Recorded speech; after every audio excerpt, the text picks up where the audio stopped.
Okay, I recently came across this aerial photo of downtown Windsor from 1969. It's currently 2023, so that's 54 years ago. I love old photos, and there are, of course, a ton of aerial photos of Windsor from years past, but I had not seen this one before. It was among a pile of other old photos that I came across, so I was able to scan the original at a very high resolution. It even says the month that the photo was taken, May 1969. I'd like to go over some of the details and share some of the observations that I made so far. We get a great view of Windsor's downtown core and some very interesting landmarks and details. Certain buildings that are no longer there, a few that are still there, and some other things that just stand out to me. Okay, I'll start with the Prince Edward Hotel at the corner of Olette and Park Street, a building that has long been demolished. The Prince Edward Hotel was built in 1923 and was one of Windsor's two grand downtown hotels, along with the Hotel Norton Palmer. The hotel was named in honor of Britain's Prince Edward, who had visited Windsor as part of a Canada-wide tour just 4 years earlier in 1919. The Prince's Canadian tour began on August 11, 1919, when his ship arrived at Newfoundland. It ended on November 10, when he left Canada by train to begin his visit of the United States. One of the interesting details of the hotel were several large rounded windows lining the main floor. The hotel eventually closed and was demolished in the 1970s. It was later replaced by the Scotiabank building. While the hotel was being demolished, an industrious individual was able to salvage some of the windows and incorporate them into the facade of his home in LaSalle. Take a look. This is at the corner of Laurier and Matchett. It's still there if you'd like to go and have a look. On a side note, Prince Edward would become king of the British Empire in 1936. However, Edward was never crowned. His reign lasted only 325 days. His younger brother became King George VI, Queen Elizabeth's father. Edward was determined on marrying the American divorcee Wallis Simpson, the woman he loved. The armories are still there, but are now home to the University of Windsor School of Music and Visual Arts. And there's the Greyhound bus station, with its original facade. You can see the late great Top Hat Club. That piece of land is now home to a Popeye's Chicken. A look going south down Goyou Street to the Tuttle Entrance and Plaza.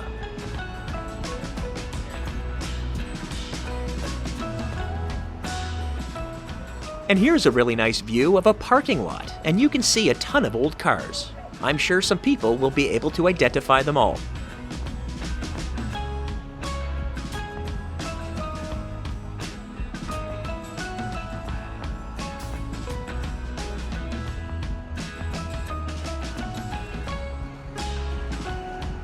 Now headed north up along Olette Avenue, in 1969 it was the city's main shopping district, filled with hustle and bustle. Devonshire Mall did not open until the following year in 1970. There's a cigarette billboard for Players saying, "You can't beat the taste of Players filters."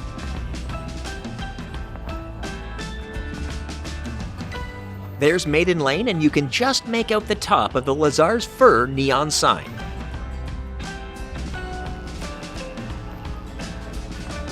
You can see a little piece of the Metropolitan store, which of course was a store that tragically exploded in 1960 due to a gas leak. The blast killed 10 people and injured up to 100 others. The building was fixed and continued to operate as a Metropolitan store in 1969. Here's an interesting sight. It's a man on the roof of a building along Olette Avenue. Can you see him?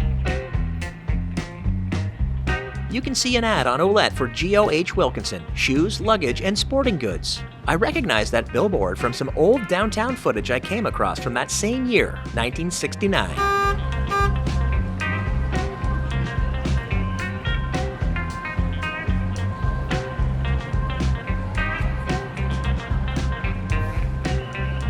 Continuing north up Olette, you can see the Canada Salvage Co. and the Norwich Block across the street.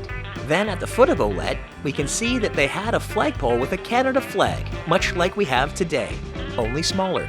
Also note the Cleary Guest House to the west of the Canada flag. That two-story building was built in 1957 and is prominent in a lot of footage I've seen from another royal visit, when Queen Elizabeth visited Windsor in July of 1959.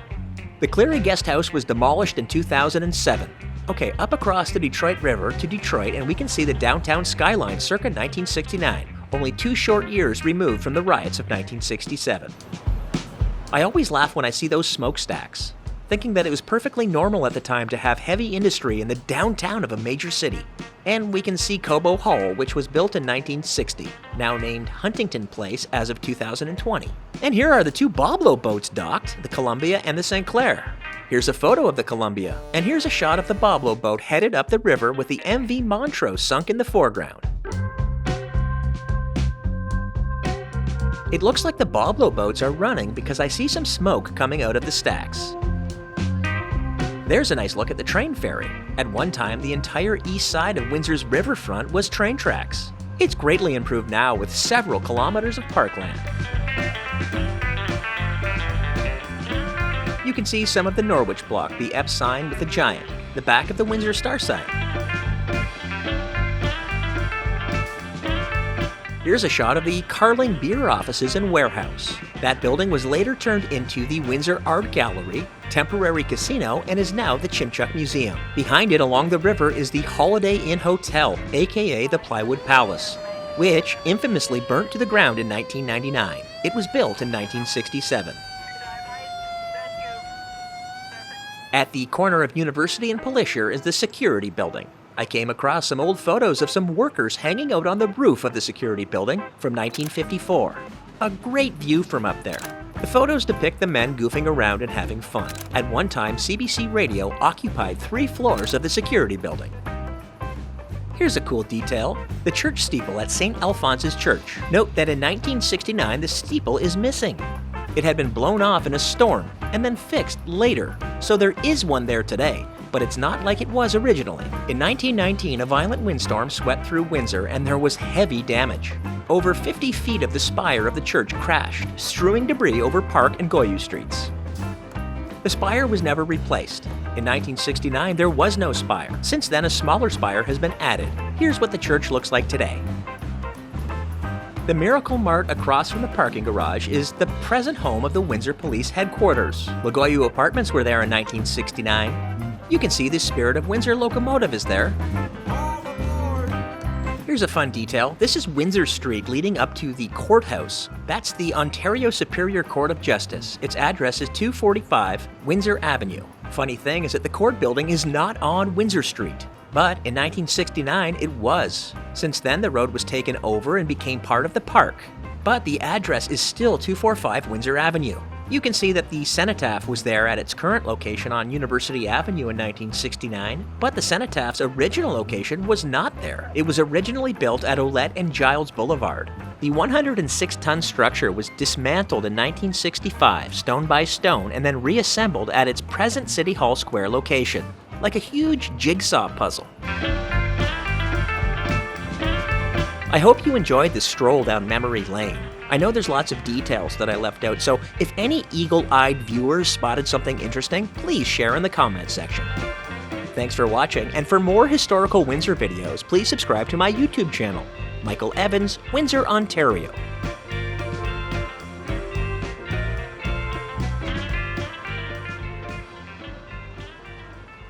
I've added in this piece of 8mm film I came across. It's from 1939, making it some of the oldest film that I've ever come across. I'm sharing it because I'm hoping someone out there will be able to tell me what buildings we're looking at, and perhaps what building the person filming is standing in. They are all clearly in downtown Detroit, but that is really all I know. Okay, thanks again for watching, and stay tuned for more films.